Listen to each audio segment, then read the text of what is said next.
caballo? Sí, me escucharon bien. Esa es la pregunta que quiero que se hagan durante esta charla. ¿Sos un caballo? Quiero que se la queden pensando, porque en el transcurso de esta charla van a ir apareciendo posibles respuestas a esta pregunta. Con lo cual se las repito una vez más. ¿Sos un caballo? Faltan 417 días para el 2020.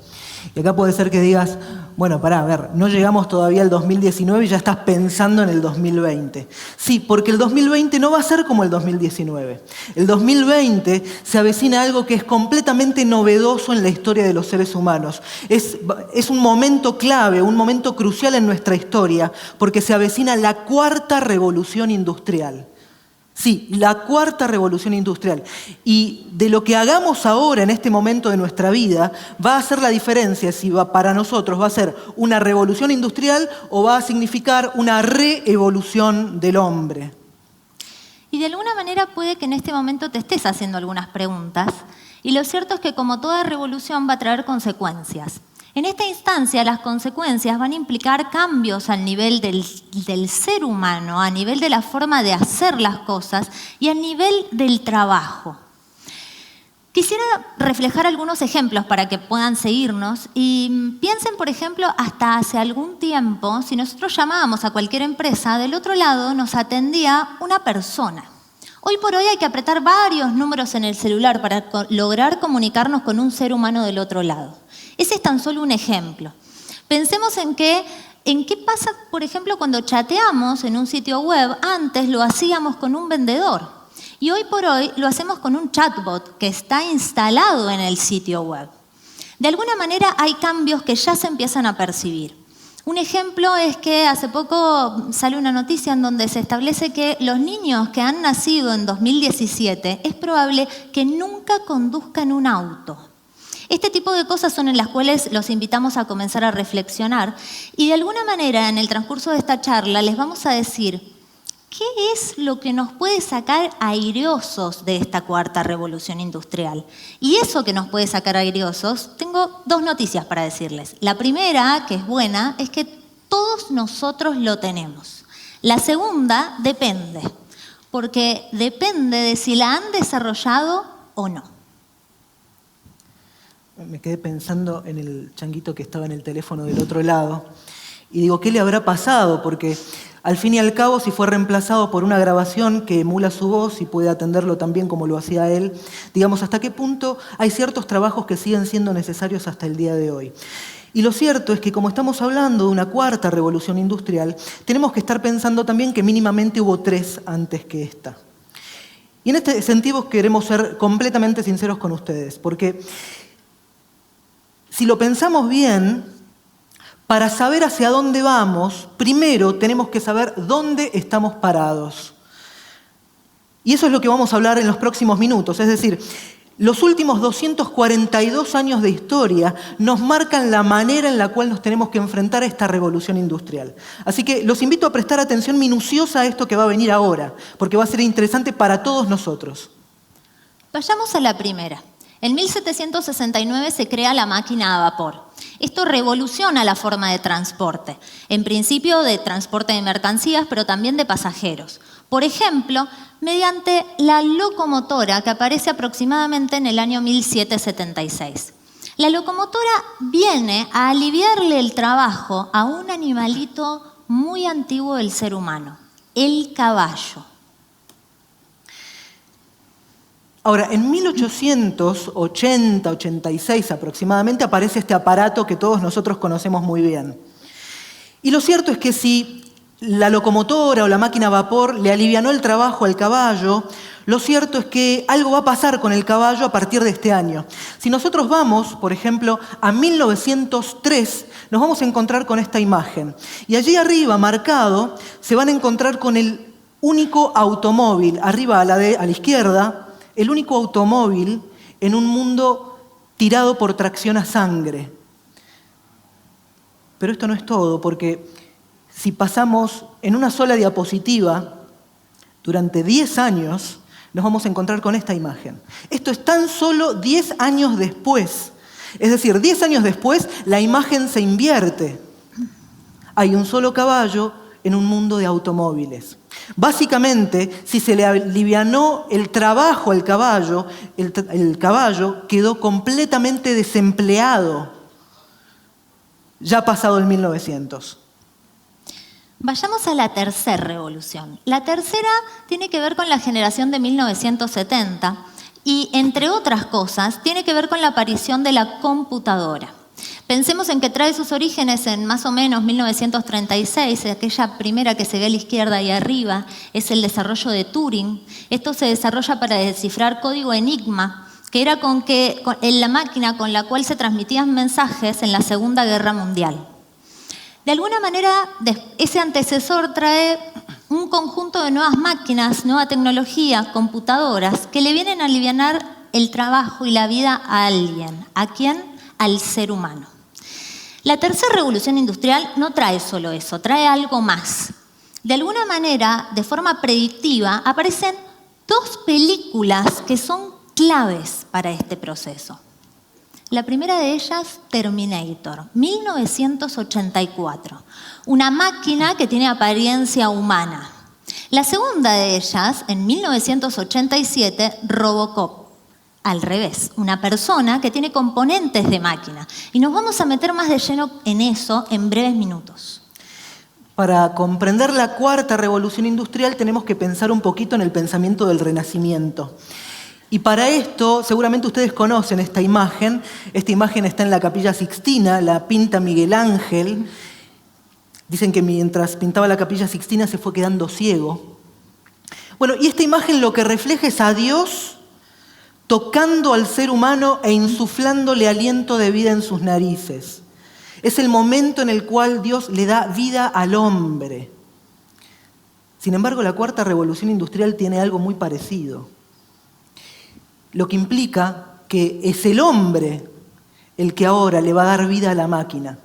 El hombre es el que le está dando con su aliento de vida, su chispa de vida, le está dando vida a la máquina, donde nos vamos a encontrar con cosas completamente insólitas hasta este momento. Quiero que recuerden las dos películas que les cité y quiero que vean lo que les quiero mostrar ahora. De la ficción a la realidad, 2018. Terminator allá arriba, 1984, fíjense el ojo. Y de alguna manera Rob Spence, esto es la realidad, la actualidad, un director de cine que es un cyborg. Él tiene una filmadora en su ojo derecho instalada que le permite filmar hasta 4 horas de producción. Abajo tenemos a Robocop a la izquierda y a la derecha tenemos a Sofía. Ella es un robot humanoide y es la primera en haber alcanzado ciudadanía saudí. ¿Qué les quiero mostrar con esto? Al principio les decía que va a traer grandes cambios al nivel del ser humano y a nivel de nuestra sociedad. Lo cierto es que si hoy nos cuesta adaptarnos a las diferencias humanas, ¿qué nos va a pasar cuando a la vuelta de la esquina viva un Rob Spence o tengamos a una Sofía? Lo cierto es que esto es inminente, está realmente entre nosotros. Todos conocemos estos logos. Por ejemplo, Netflix le quitó a los cines el público. ¿Quién de ustedes hoy por hoy va a un videoclub a alquilar películas? Bueno, también le quitó el trabajo a los videoclubs. Pensemos, por ejemplo, en Booking y cómo empieza a hackear de una y otra forma las agencias de turismo. Google le quitó el trabajo completamente a las páginas amarillas. Tinder es una aplicación para encontrar pareja que le está quitando mercado a los pubs y a los boliches a donde antes se iba por el mismo fin. WhatsApp está dejando casi obsoleta a las compañías de telefonía móvil. ¿Y qué pasa con OLX? Está inutilizando de alguna forma los avisos clasificados. Ya casi no es necesario ir a conseguir un hotel porque con Airbnb podés conseguir un departamento para vos solo. Uber, de una u otra manera, le está quitando público a los taxistas. Y por último, las redes sociales están haciendo que los medios de noticias y los medios de comunicación empiecen a quedar casi anticuados. De alguna manera todo esto nos hace notar cómo mientras unos nacen, otros mueren. Y esta sería la segunda variable que trae consigo esta revolución. Nosotros al principio les decíamos que empiecen a reflexionar acerca de esta idea de si soy o no soy un caballo. Y acá aparece una pregunta. Con todo esto, ¿cuánto tiempo crees realmente que va a durar tu trabajo actual? ¿Verdaderamente pensás que podés seguir viviendo como vivías hace 10 o 20 años? De alguna forma todo esto es lo que nos invita a pensar y a replantearnos algo que les dije al principio. Hay algo que es esencialmente humano y es aquello que nos da la posibilidad de salir airiosos de esta cuarta revolución. Y ese algo es la creatividad. Pero ya no una creatividad que desarrollamos hacia afuera, lo cual tenemos bien ejercitado y nos sale muy bien. Es una creatividad hacia adentro. Es la capacidad de reinventarnos, de reencontrarnos con nosotros mismos, de destacar qué es eso que realmente nos hace originales, que nos hace únicos. El para qué estamos en este mundo, qué vinimos a aportar. Y esto solo se puede encontrar a partir de procesos de real autoexploración personal. Esta creatividad es la que nos va a sacar airiosos de este proceso. Y entonces acá me toca decirles algo más, y es el por qué somos dos en este escenario. Y ese por qué tiene un primer aspecto que tiene que ver con que nosotros estamos convencidos que la creatividad es un proceso que se desarrolla mejor en comunidad, que se desarrolla mejor con otros, cuando tenemos un espejo del otro lado que nos muestra otra versión y nos permite florecer a aquello que somos realmente, a lo que nos hace únicos, distintivos. Sí, no solamente tiene que ver con la cuestión de mirarnos en el espejo del otro, también tiene que ver con el hecho de que en la vida la polaridad, los opuestos, es la única entidad que forma un completo que permite generar vida. Y eso es lo que hacemos los seres humanos, combinarnos en esta polaridad para generar algo nuevo, algo distinto, algo mejor. Al principio les decía que esta revolución trae aparejados distintos aspectos. En principio nosotros decimos, más que hablar de una revolución industrial, también podemos hablar de una reevolución del ser humano. En esta línea hablamos primero de las cuestiones vinculadas al ser, a la sociedad, hablamos en segundo término de los cambios a nivel de los emprendimientos y vamos a meternos ahora a los cambios a nivel laboral. Hace muy poco, Rafael Echeverría, que es un sociólogo y es uno de los máximos expositores en lo que tiene que ver con el coaching ontológico, decía en una de sus conferencias, el coaching es la profesión del futuro. Nosotros de alguna manera adherimos con esa idea, pero decimos no solamente el coaching, todas las disciplinas que nos invitan a la autoexploración, las disciplinas que nos invitan a sacar la mejor versión de nosotros mismos en términos literales. Y en esta línea, la pregunta es, ¿cuáles son las carreras del futuro? ¿Qué es lo que nos espera? Pensemos primero que 8 de cada 10 jóvenes que hoy tienen entre 20 y 30 años van a estar empleados, van a estar trabajando en trabajos que todavía no existen. En segundo término, pensemos en qué pasa si mi trabajo actual lo puede hacer una máquina. Si mi trabajo actual lo puede hacer una máquina, les voy adelantando la respuesta. Estás comportándote como un caballo.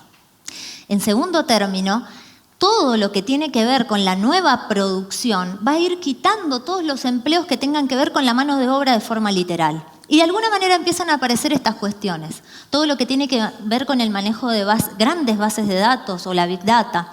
Lo que les mencionaba antes, como por ejemplo la psicoterapia, conciliación o el coaching, algunos aspectos de investigación científica, las ciencias del medio ambiente, los emprendimientos y el liderazgo y en particular todo lo que tiene que ver con las habilidades blandas. Pero centrémonos 2 minutos en la del medio. Atención y cuidados de la salud. Está previsto que aproximadamente para el 2025 tengamos el primer corazón impreso en 3D disponible para ser trasplantado en un ser humano. En fines del 2017 en Suiza ya se produjo la primer tinta viva capaz de reproducir tejido humano. Es decir, estamos metiéndonos en este mundo.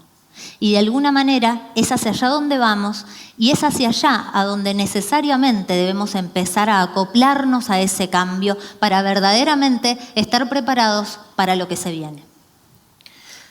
Todas estas profesiones necesitan un ser humano que empiece a desarrollar un conjunto de habilidades y de competencias completamente nuevas.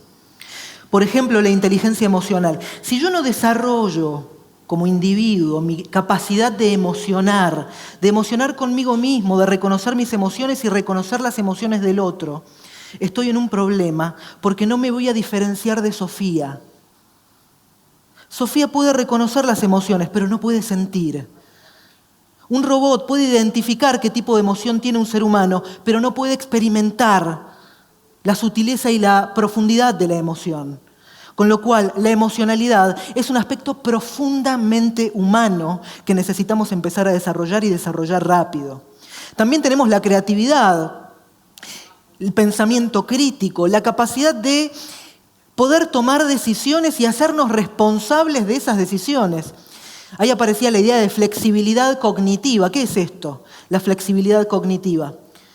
Lo que hace innecesario que yo necesite ser reprogramado, como pasa con una computadora.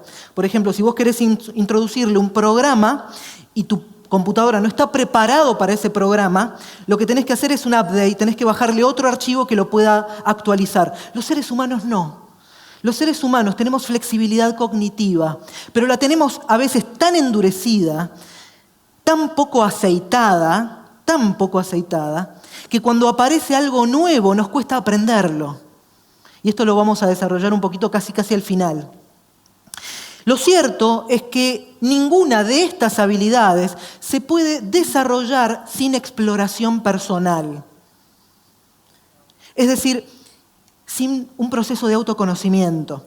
Hace muchos años atrás, aproximadamente unos 2000 y pico de años, hubo un templo en la costa de Delfos, en Grecia, en la Grecia clásica, y ese templo tenía una inscripción, tenía dos, una a la derecha y otra a la izquierda. La inscripción de la izquierda decía, conócete a ti mismo.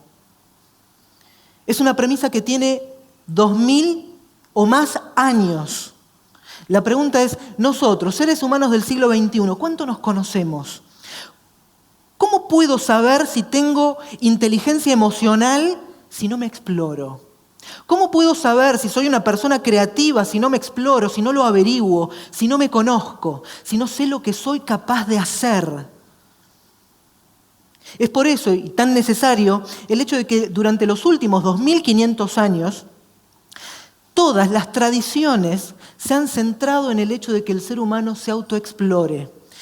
No importa si hablamos de Sócrates, Platón, Aristóteles o de los presocráticos. No importa si hablamos de las tribus indias o de alguna otra tribu chamánica. No importa.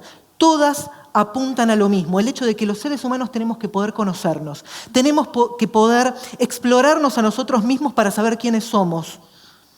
Es lo único que nos va a diferenciar de un robot el día de mañana, de un programa, de un chatbot.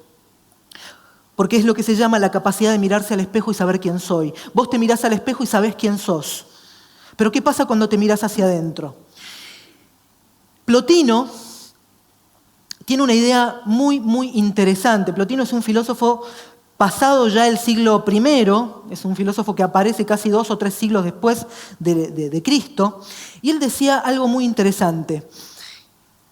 Ve sobre ti mismo y mira. Y si todavía no ves un bello rostro, haz como el escultor. El escultor, dice él, cincela, se golpea la roca, saca lo superfluo, todo aquello que sobra. Y no deja de golpear, de pulir, de lijar, de lustrar, hasta que no ve el rostro que quiere ver en el mármol o en la estatua. Recién ahí está la estatua terminada. Si nosotros nos empezamos a ver a nosotros mismos como la estatua que somos, como piedras en bruto, entonces nos tenemos que empezar a dar cuenta que debemos generar un proceso por el cual empezamos a pulirnos, empezamos a quitar todo lo superfluo, empezamos a quitar todo aquello que sobra. Toda esta conferencia versó sobre la idea de que la cuarta revolución industrial está muy cerca. Y planteamos la pregunta de si sos o no sos un caballo, básicamente.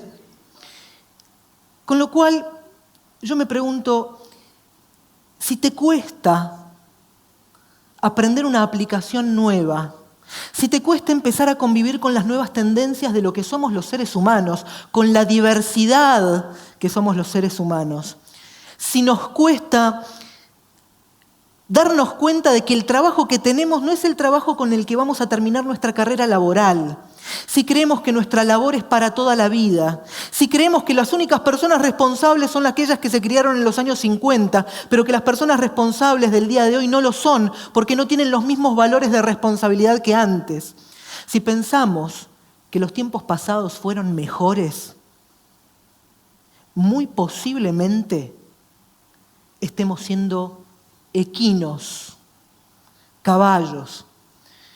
Y quizás en ese momento ya no va a haber tiempo de venir con el caballo cansado, de alguna manera.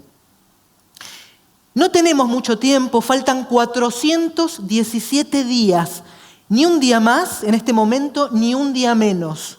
Tenemos que estar preparados. Va a llegar el momento en el cual todo esto que estamos viendo va a ser parte de nuestra vida y va a estar a la vuelta de la esquina.